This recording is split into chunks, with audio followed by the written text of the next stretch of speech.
fille de beauté ne s'offre pas au premier venu. Il faut savoir l'aborder, s'intéresser à son histoire, aimer ses vieilles pierres, ses fières et orgueilleuses tours génoises, et son paysage atypique pour mieux la comprendre.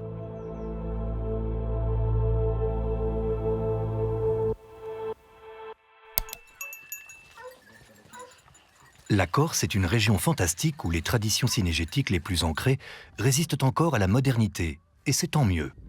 Car si le paradis du sanglier existe, c'est bien ici qu'il se situe.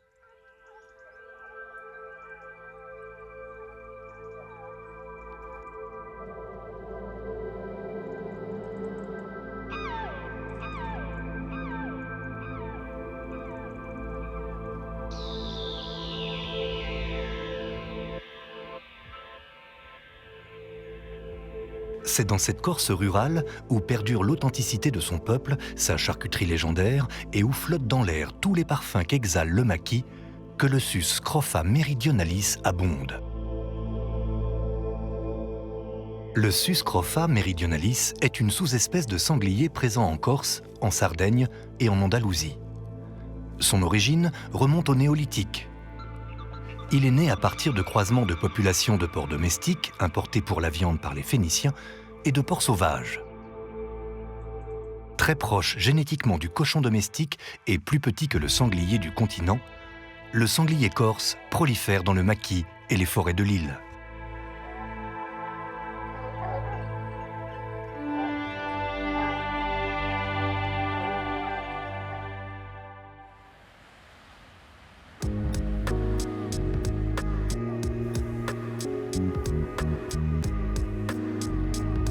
C'est dans la région du Sartonnais, au sud-ouest de la Corse, que nous commençons notre aventure. Ici s'étend sur plus de 2500 hectares le domaine de chasse de Murtoli. C'est un véritable royaume pour le sanglier grâce à un biotope préservé caractérisé par son maquis et les montagnes qui l'entourent. Bon, messieurs, bonjour, bienvenue au domaine de Mours. Donc ce matin, on va faire une battue, vous pouvez tirer à tout, éviter de tirer les grosselets. Donc tout le monde a ses casquettes, tout le monde a ses gilets. Si vous tirez un sanglier, vous le blessez, surtout vous ne bougez pas. Le chef de ligne va vous expliquer exactement les sécurités dans le poste. Votre voisin n'est pas loin, donc faites bien attention où vous tirez. Et la battue commencera au premier coup de trompe et s'arrêtera aux 3 coups de trompe. Voilà. S'il existe en Corse un animal qui génère depuis toujours des passions et qui est intimement lié au monde de la chasse, c'est bien le sanglier. Cet animal mythique est depuis l'Antiquité à l'origine de nombreuses légendes. Car même si on le chasse, on le vénère. Il fut un temps où il tenait une place sacrée et où il était le symbole de la force et de la vitalité, ce qui avait pour effet d'effrayer l'ennemi. On le redoutait et on trouvait sa tête sur les boucliers et les pommeaux d'épée des guerriers de l'époque. Il représentait la fête et la guerre. Associé au savoir, il représentait l'intelligence, la ruse et était lié à l'autre monde. Il accompagnait les âmes dans leur voyage vers l'au-delà.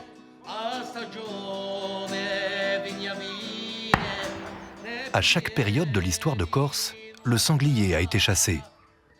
On retrouve plusieurs traces de ces chasses d'un autre temps. C'est l'animal qui rend fou, la bête noire des chasseurs.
Mais écoute, je pense que tout le monde est content. Il y a eu quand même 14 sangliers de tués, pour à peu près une 25 ou 30 balles de tirées.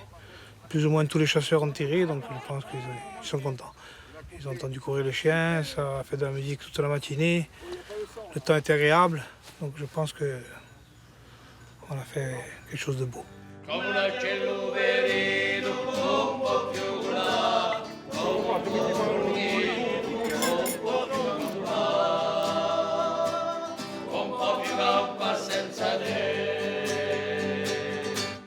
Une partie de chasse sur l'île de Beauté se termine toujours autour d'une bonne table. Les chants traditionnels résonnent et accompagnent nos chasseurs qui se remémorent les exploits de la journée.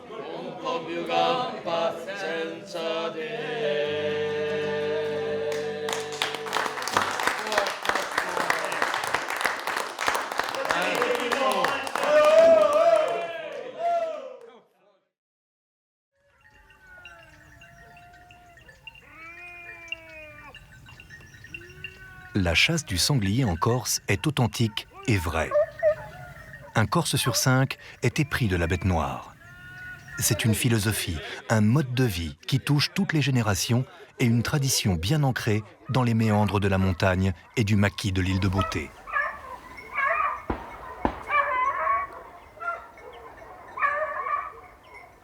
Comme partout en France où on l'a pratiquée pendant longtemps de manière informelle, la chasse s'est structurée dans l'île à partir de 1941 avec la mise en place des 2 fédérations départementales, celle du Nord en Haute-Corse et celle de Corse du Sud.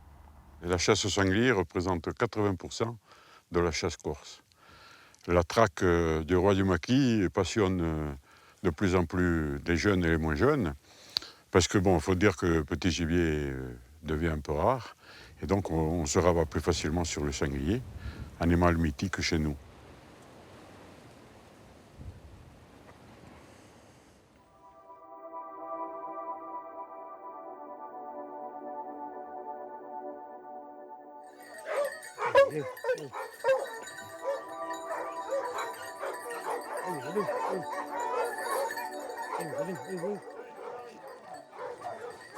Ah, permis s'il vous plaît.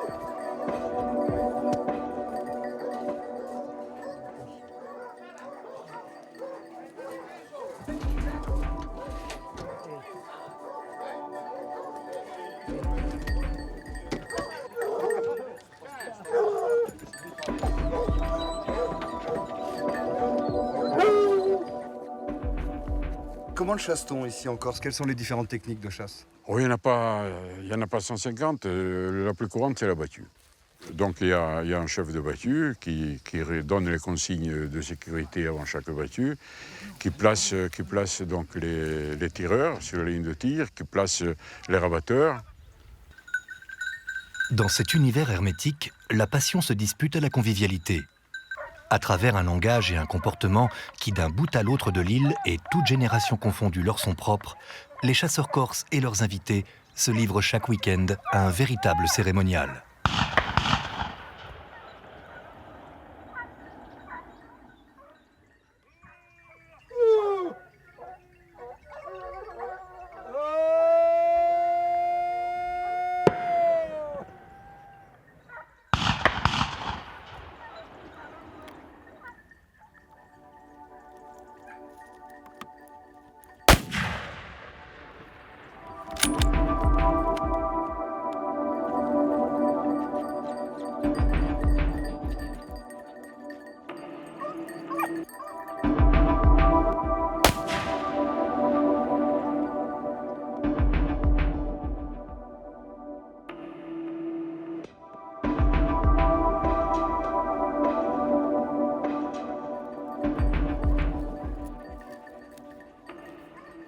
Heureusement qu'il y a les chiens quand même. C'est eux qui font tout le travail. C'est clair, hein, parce qu'il faut les sortir du maquis. Hein. Ouais, c'est vrai.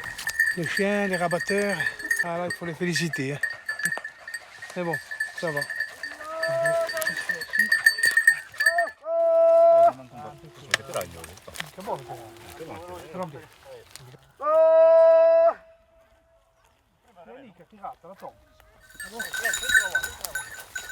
Il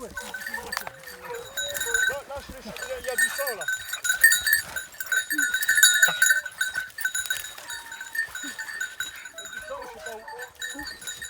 Bah, écoutez, j'ai entendu les chiens, ben, il avait beaucoup d'avance celui-là. Hein. Après j'ai vu, il a traversé là. Et du coup encore trop devant, j'ai tiré.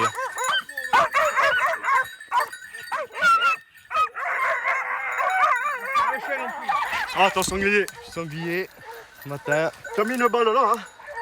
Ah, ta balle. Ah oui, ta balle. trop devant. T'as mis trop devant. C'est bien, hein? On va la trouver. Chez nous, on a une Ah, devise, hein, Antoine, tu le sais, toi, tu viens à la chasse avec nous, c'est qui tue, charrie. Donc il faut que tu le charries, maintenant.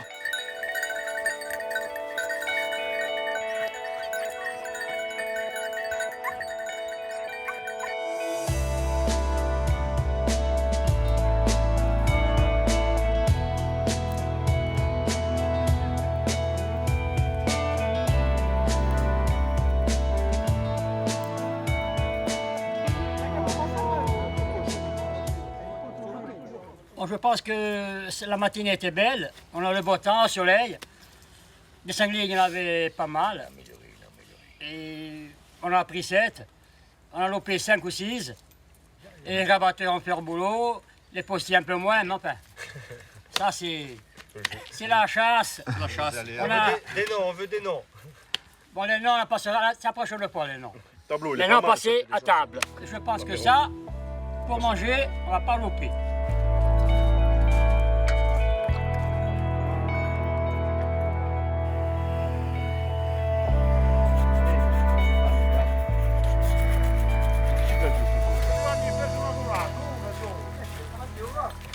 La battue, si vous voulez, ça permet aussi, il faut le reconnaître, d'entretenir les fondamentaux de la chasse, que sont le partage et également la convivialité.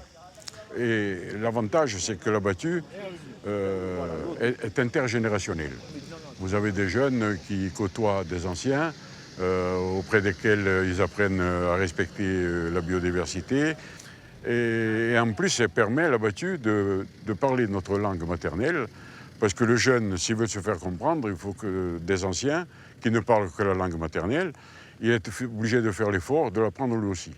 Donc c'est un excellent vecteur pour, je dirais, le maintien de notre langue maternelle. Ma io mi sugo indio, ma io tu indio. Non c'è un sacco, ti dico. Ah no, ma io mi sugo tanto qui come un so sortito.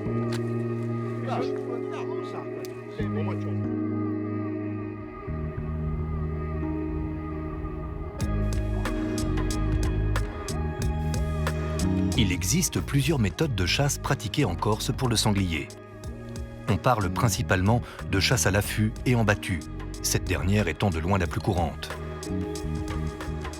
Une autre, beaucoup moins pratiquée, est la chasse à l'approche. C'est l'un des modes de chasse les plus difficiles et peu rencontrés finalement sur cette espèce. Alors là, Cédric, on est dans la vallée de Grosse, proche de Sartène. On est à peu près à mi-chemin entre Sartène et Propriane. Donc c'est une vallée qui s'étend jusqu'à la mer. Donc c'est une belle vallée avec un joli potentiel agricole et bien évidemment un joli potentiel en sanglier. Pourquoi? Parce que de cette vallée à rejoindre Campo-Mort, tu as à peu près 3000 hectares où personne ne chasse. Donc ça fait une réserve naturelle où il y a de quoi se reproduire. Et à part quelques chiens qui traversent les battues de temps en temps, comme c'est des endroits reculés, il n'y a pas grand monde qui chasse.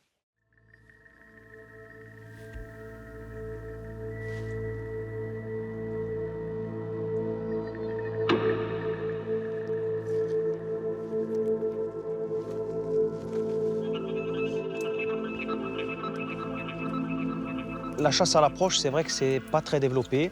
L'affût un petit peu plus.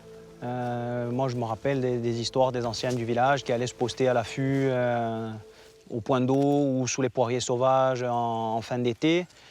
Mais l'approche est arrivée principalement avec les carabines parce que chasser à l'approche au fusil, c'est beaucoup plus compliqué, alors que l'affût, c'est faisable même avec un fusil. Et comme les carabines ne sont pas encore vraiment ancrées dans la culture du chasseur corse, on a encore énormément de chasseurs qui vont au sanglier avec des calibres 12. Donc c'est aussi un des facteurs qui fait que l'approche est pas très développée. Puis après, il faut un territoire qui s'y prête. Dans des milieux fermés, l'approche c'est difficile, voire impossible. Quand tu as une vallée agricole comme ça ouverte, avec un milieu qui est entretenu, des prairies, des langues qui sont nettoyées dans le maquis pour faire un peu d'herbe pour les bêtes et tout, ça te permet d'avoir des jolis spots d'approche comme on a fait ce matin, entre maquis et prairies, parce que si c'est trop dégagé, tu as peu de chances de les voir. Et si c'est trop sale, même s'ils y sont, tu ne les vois pas. C'est une chasse qui est difficile à mettre en place, il faut un territoire adapté.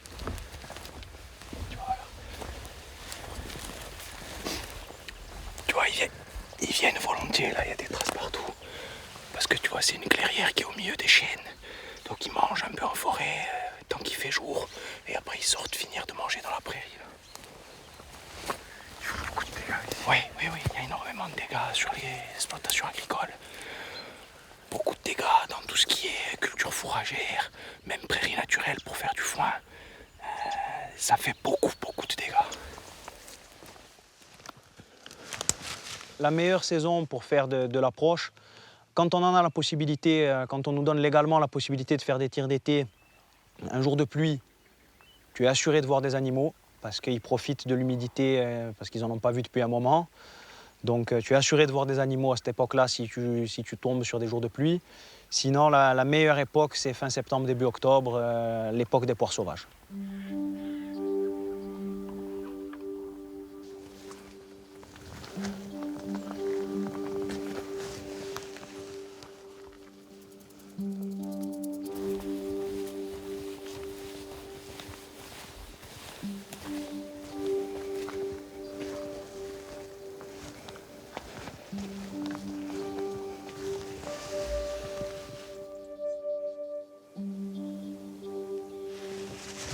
Là-bas sur la piste, on va essayer de faire une petite approche.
Ouais, écoute Cédric,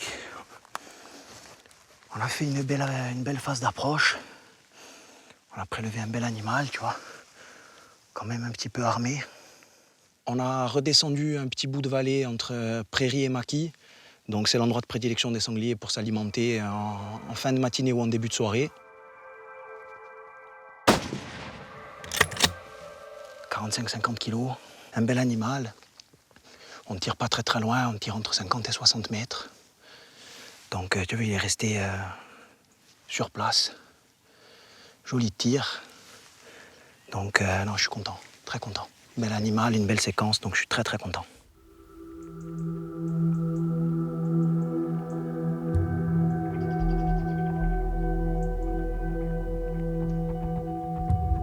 Le sanglier corse a une taille plus petite et il est moins gros que le sanglier du continent. Un mâle adulte atteint en moyenne une hauteur au garrot de 55 à 60 cm pour un maximum de 1,20 m de long. Et il peut allègrement faire un poids vif de 70 à 80 kg. 82 kilos. Mais quelques spécimens d'une centaine de kilos ont été observés. La forme de son corps et ses membres postérieurs, qui sont plus courts qu'à l'avant, lui donnent une résistance maximale face aux obstacles. Il se déplace ainsi très rapidement à travers le maquis.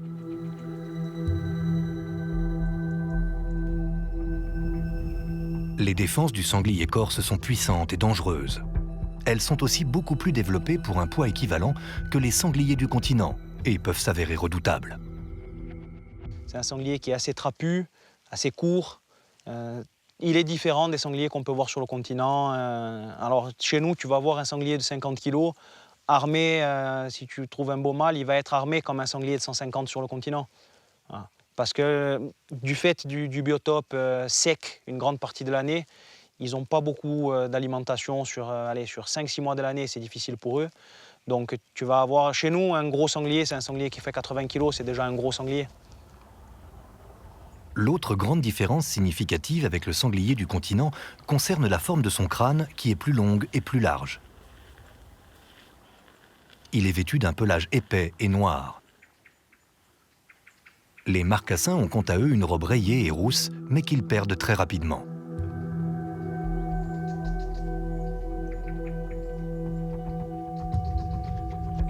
On trouve des sangliers partout sur l'île de Beauté, aussi bien dans la montagne que près du littoral.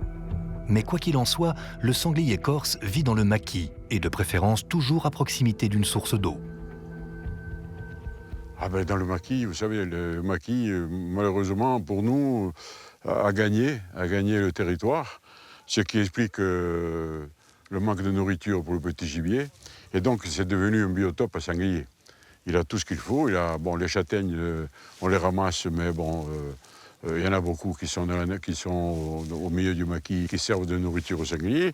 Il y a des glandés, il y a des fenets, donc il a la nourriture qu'il faut. Il peut se nourrir très très bien toute l'année, en pensant que comme il fait plus de 40 km dans la nuit, quand il n'y a plus de nourriture à moyenne de montagne, il se déplace vers les zones cultivées. Et là, il faut dire qu'il nous cause des dégâts considérables. Le sanglier est en surpopulation, il faut le reconnaître. Ce serait mentir que de dire le contraire. D'ailleurs, il n'y a qu'à voir au niveau des carnets de battus, bien que ça ait un petit peu diminué, on en est toujours à des scores assez élevés. Malheureusement, il y a de moins en moins d'agriculteurs dans les campagnes, donc le milieu se ferme de plus en plus. Les endroits où le maquis est déjà bien implanté, il tend vers ce qu'on appelle un maquis à chêne vert pour aller après vers de la forêt de chêne vert. Donc potentiel nutritif accru, de moins en moins de prairies, donc de plus en plus de place pour eux. Et tant qu'on n'aura pas maîtrisé, identifié et clôturé cette méthode d'élevage qui consiste à élever du porc en liberté autour des villages, il faut s'attendre à ce que la population devienne de plus en plus exponentielle. Alors la laie qui faisait 4 marcassins une fois par an, dans la mesure où il y a eu ces croisements, fait 2 portées, avec 10-12 marcassins par portée et par an.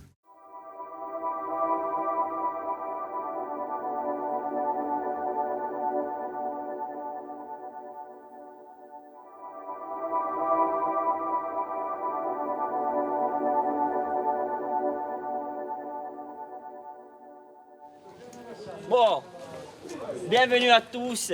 On va faire la battue des 3 fontaines. Donc j'espère que tout le monde est en jambes pour pouvoir monter.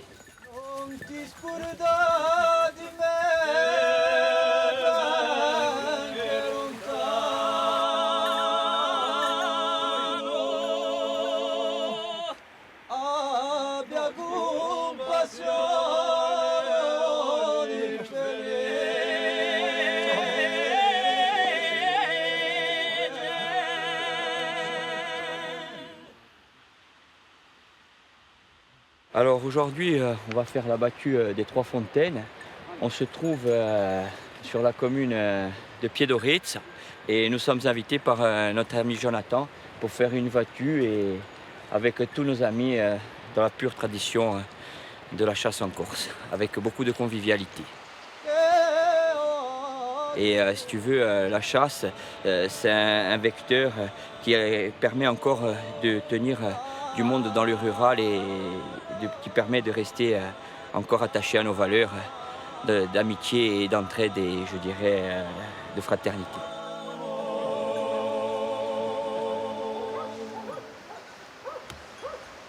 Écoute, ce matin, on a fait réunir quelques équipes de chasse des alentours. On est à peu près une trentaine de postes, avec les meneurs, les piqueux, enfin, ceux qui ont les chiens, on est à peu près une quarantaine.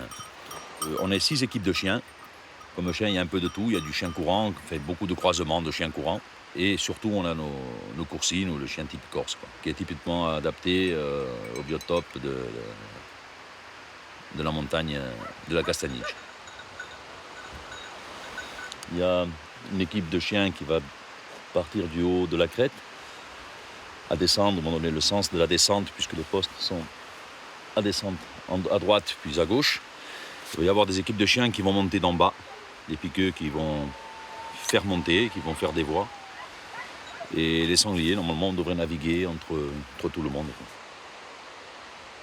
Il y a quand même de la surface, c'est très vaste, et il y a quand même beaucoup de gibier, quoi. Vous en faites beaucoup chaque année? En moyenne, on en fait à peu près dans les 200.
Il a tué. Je suis arrivé, les chiens, ils étaient au ferme, j'ai fait les voir, le sanglier n'est pas parti et j'ai dû le tirer. Et donc finalement... Sinon, il nous estropiait les chiens. C'est un beau? Oui, il est beau, 60, 70. Et les chiens ont bien travaillé? Impeccable. Satisfait alors? Les chiens travaillent toujours bien.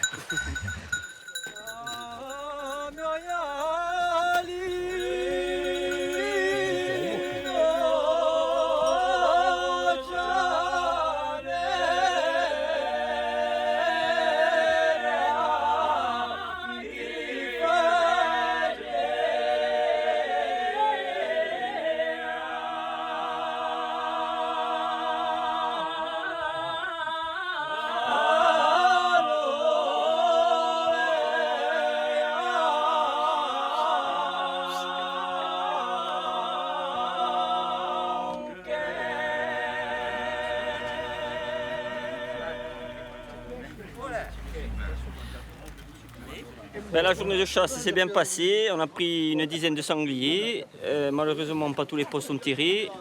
Les chiens ont bien travaillé, il n'y a pas de chiens blessés, donc c'est l'essentiel. Et voilà, et l'équipe est contente d'avoir accueilli ses amis. Et... La convivialité, c'est primordial de la chasse.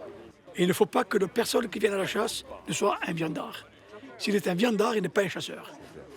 Un chasseur est un gérant de la nature.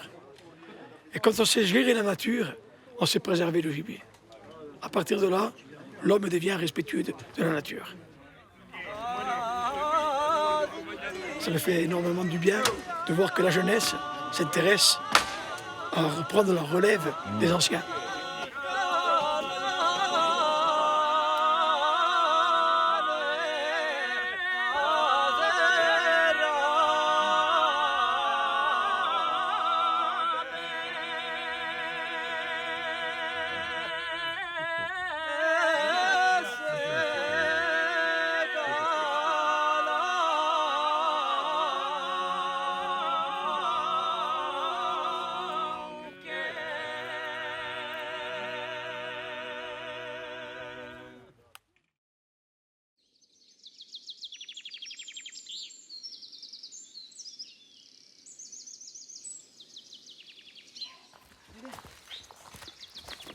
Falcon, viens.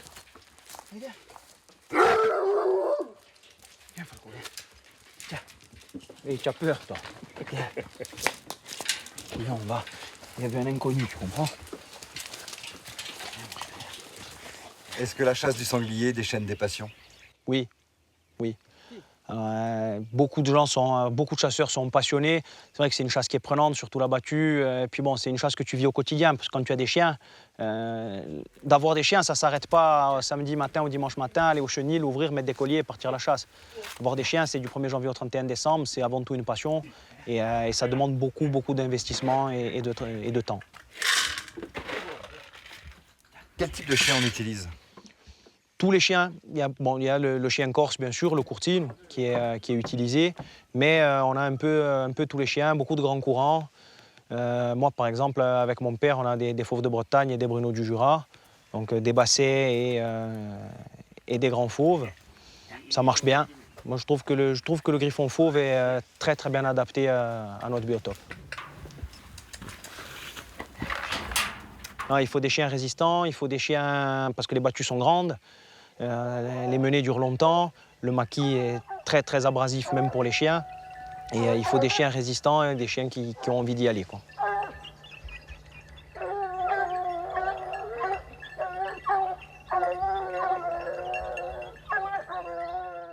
Le coursinou est le compagnon des Corses depuis des lustres.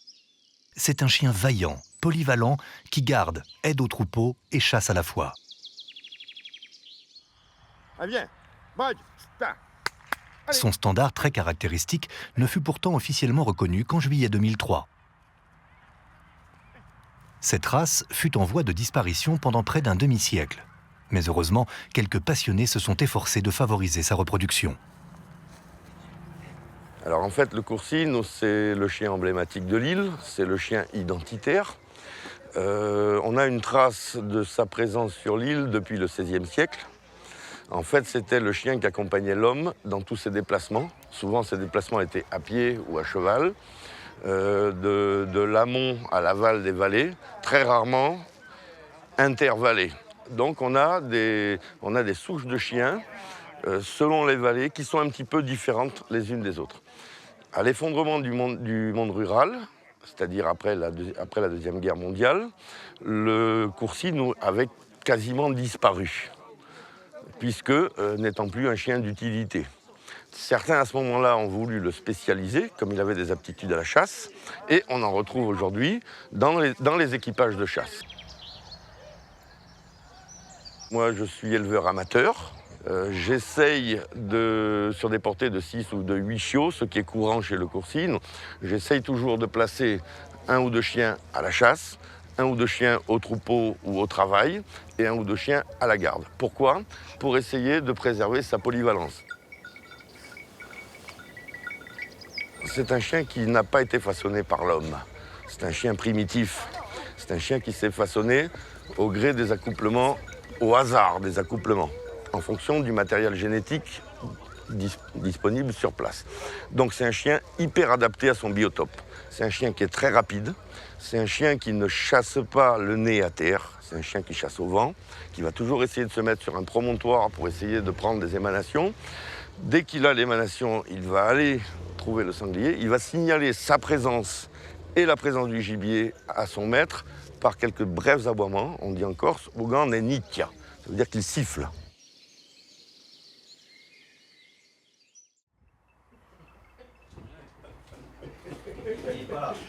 Il me faut 2 dans le champ du point d'interrogation. Après, il m'en faut 2 à partir du poirier jusque là-haut de chez Jean-Mathieu. Alors, il m'en faut 1, 2, 3, 4. 4 et 2, ça fait 6.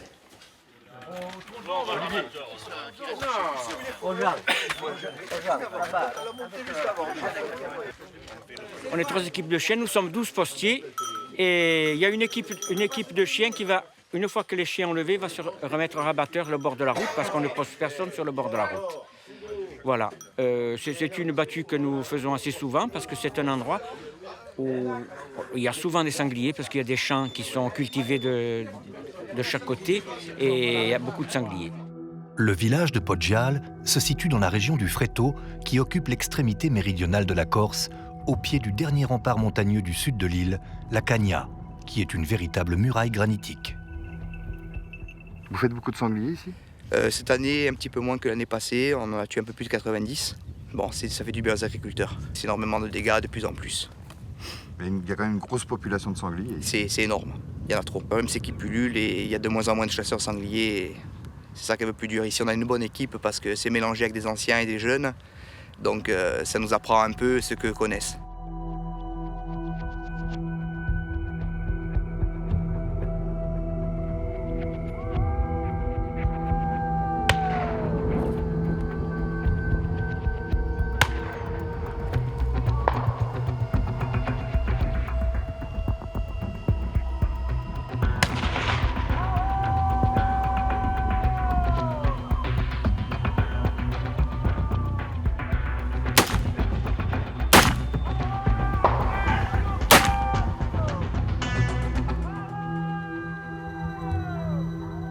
Le rôle des chasseurs est primordial dans la régulation de l'espèce.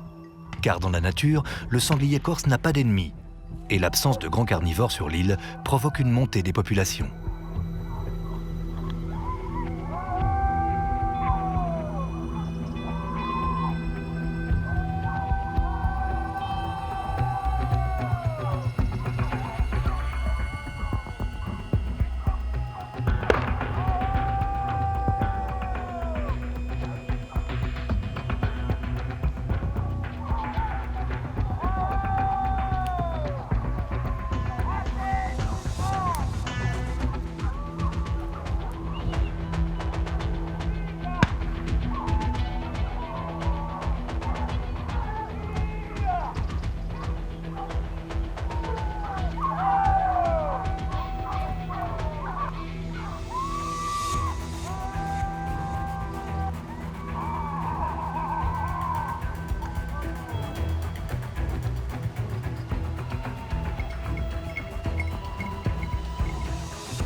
C'est parti.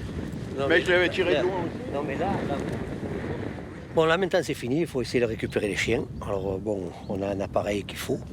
Alors voilà, le collier 1, il est là. Il est là-bas de l'autre côté, là, sur le bord de la route. Voilà, on ne se fait plus de soucis, plus rien. Maintenant on sait où ils sont, de quel côté ils ont passé, ils sont partis, on ne cherche pas n'importe où.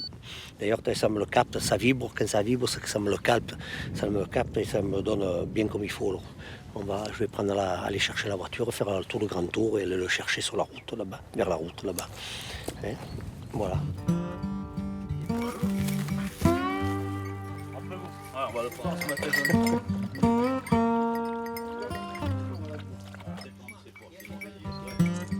Bon, c'est vous qui avez tué les 3 sangliers là? Eh ouais. Magnifique.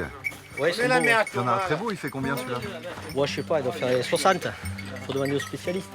Voilà, pour la Corse, c'est un beau sanglier ça. Hein. 60. Combien t'en as tué toi? Oh, 60, il est fait. 60. Belle battue.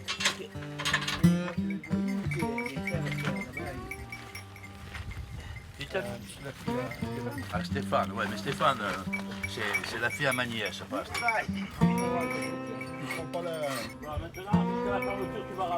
Bon Thomas, il y a un chien de blessé là, qu'est-ce qui s'est passé? Il y a 2 chiens de blessés. Sur le dernier ferme, le sanglier a blessé 2 chiens. Bon là ça reste superficiel là, c'est ce qu'il a celui-là. Oui, là c'est simplement la peau et ce n'est pas profond. Alors les sangliers du maquis corse, ils sont si méchants que ça? Oui, et de plus en plus. Avant ils ne faisaient pas le ferme. Dès que les chiens arrivaient dessus ou que le traqueur les bousculait un peu, ils partaient tout de suite. Alors que maintenant, ils restent au ferme, ils ne bougent plus. Il faut presque leur marcher dessus pour les faire partir. Enfin, du moins chez nous, hein, maintenant. Dans notre région, je ne sais pas.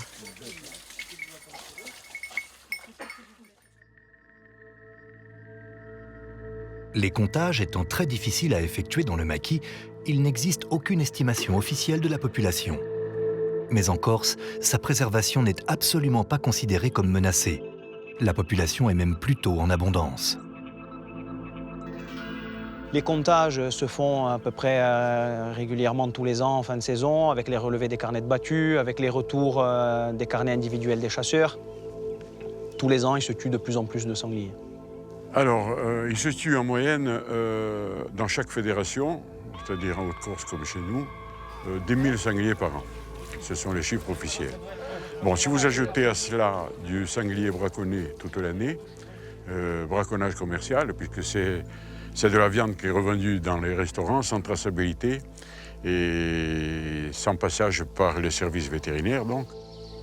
Il y a l'aspect braconnage, bien sûr, qui est à dénoncer, mais dans ce braconnage, il y a l'aspect sanitaire qui me semble encore plus important, parce que compte tenu des maladies que nous avons décelées dans cette région, par exemple, où nous sommes aujourd'hui, il y a la tuberculose bovine, qui est un foyer assez important. Nous avons toujours Ogeski qui touche 43% de notre population de sangliers, et nous avons... faut espérer que ça n'arrivera jamais, à 12 km la peste porcine africaine en Sardaigne.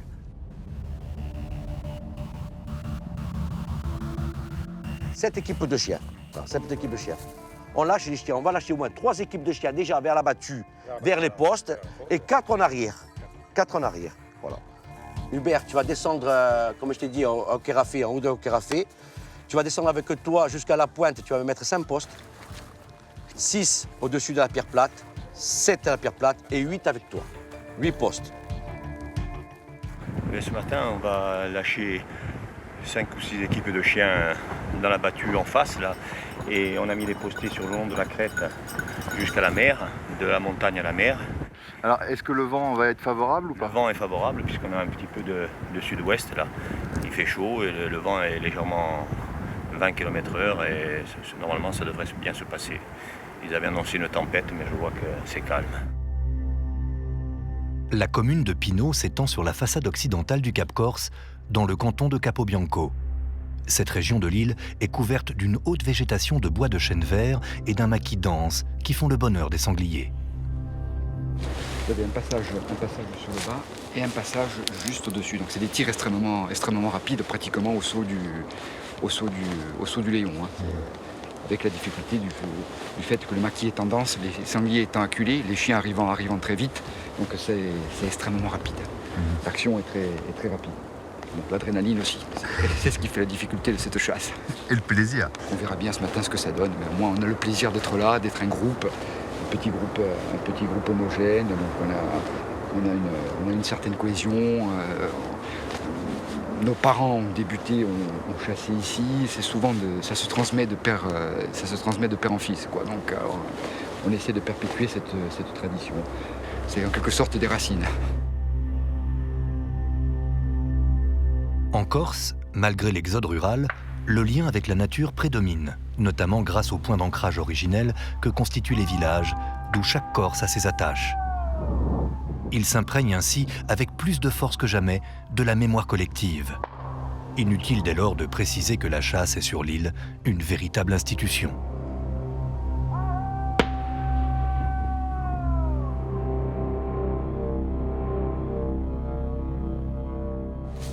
Tu vois, 2h30 de menée, hein, tu vois, ça a marché. Hein. Comme quoi, il ne faut jamais perdre espoir, hein, la chasse. Hein. On a fini par être récompensé. Ouais. Ça n'a pas été évident ce matin. Non, pas du tout. Pas du tout. Vous pouvez voir les conditions difficiles. C'est cool, il n'y aura pas que des tartes aux pommes. Alors. On a 3 tartes aux pommes, un fiadon et un sanglier au tableau. Voilà. Monte devant. Bon, chez nous, la tradition étant, chaque postier qui manque, pas blessé, hein, qui manque un sanglier, il se doit d'emmener la semaine d'après donc un entremets. Donc ça peut être une tarte aux pommes, une tarte à la banane ou autre. T'as tiré? Oui, j'ai tiré. Ouais. Tarte aux pommes pour le week-end prochain. C'est pas grave, on fera mieux la prochaine fois.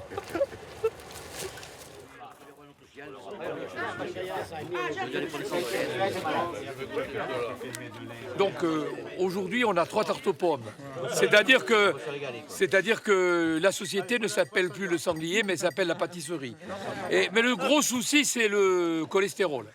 Voilà. Et alors Hubert, toi, Hubert, comme il manque souvent, mais il n'a pas manqué aujourd'hui. Mais il prend les devants pour le week-end prochain. Il a manqué samedi dernier.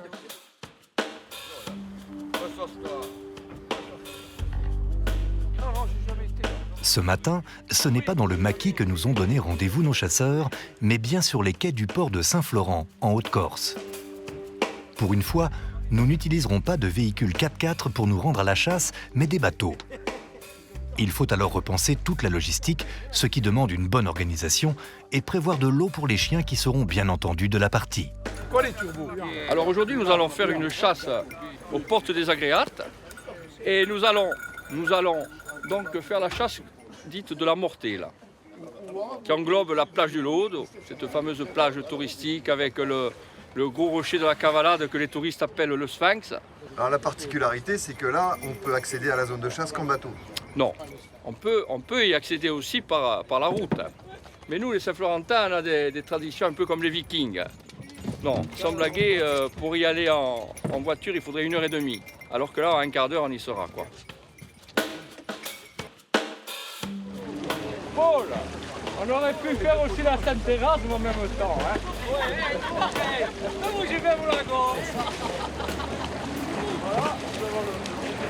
En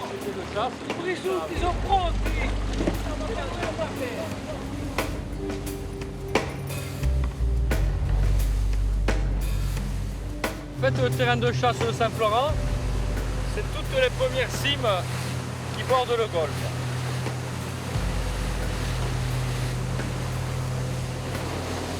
C'est pas une région très riche en sanglier, parce que c'est du maquis qui est bas, il n'y a pas beaucoup de chênes, mais quand même, parce qu'il y a des vignes aux alentours, il y a des étangs, des marais, donc il y a pas mal de sangliers, mais il n'y a pas une surabondance. Quoi.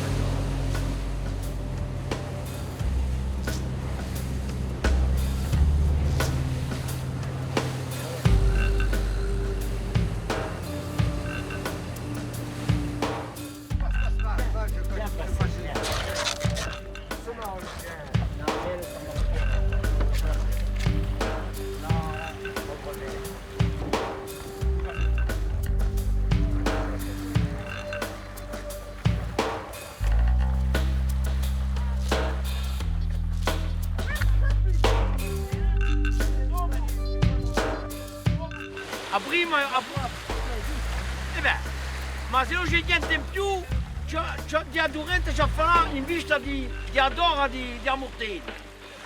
Non sta sto buggioletto tutti. Ci mette due sto meno tutti. Pour atteindre nos postes de chasse, nous faisons une ascension d'1 heure à travers le maquis. Nous pénétrons le désert des Agriates, qui, comme son nom l'indique, est très peu habité. Pourtant, contrairement à l'image que l'on se fait d'un désert, la végétation des Agriates, adaptée aux conditions climatiques locales, est composée de toutes les essences traditionnelles du maquis. On y trouve notamment des arbousiers, myrtes, lentisques, chênes verts et oliviers sauvages, qui sont une aubaine pour les sangliers et qui, dans cet environnement, exultent pour se déjouer des chiens et des hommes. Alors ce matin, on va faire la tour de la Mortelle, on va lâcher les chiens du bord de mer. Et ils vont venir trouver les sangliers là, derrière la colline pour venir nous les lancer de ce côté, à descendre là dans le ravin et passer là où il y a tous ces postes là en face de nous. Vous en prélevez combien chaque année sur la société? Entre une trentaine à peu près. C'est très peu chassé, comme c'est pas accessible, il faut venir en bateau. Donc il y en a quelques-uns, oui.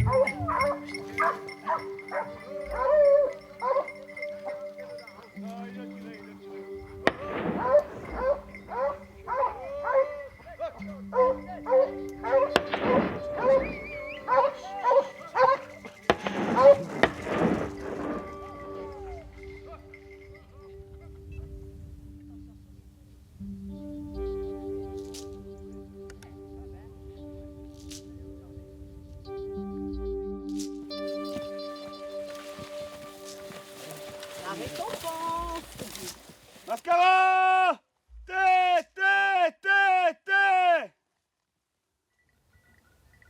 Benjamin, maintenant le challenge c'est de retrouver les chiens. Ouais, voilà, maintenant oui, parce que bon, la journée bientôt se termine et bon, on va pas, c'est pas très bien les laisser dehors. On attend, voilà. Heureusement qu'il y a des colliers GPS. Oui, ça c'est une bonne invention, ça nous aide bien. Mascara!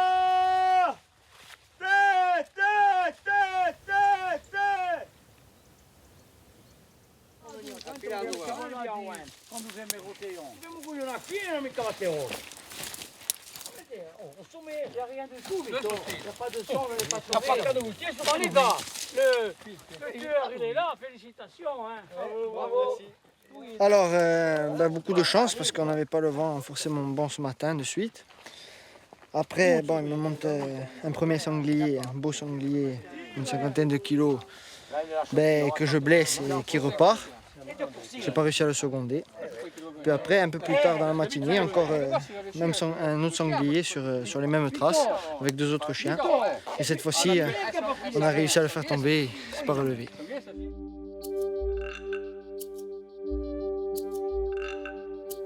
C'est vu comme c'est beau. Ici, c'est un pays où on aimerait chasser tous les jours.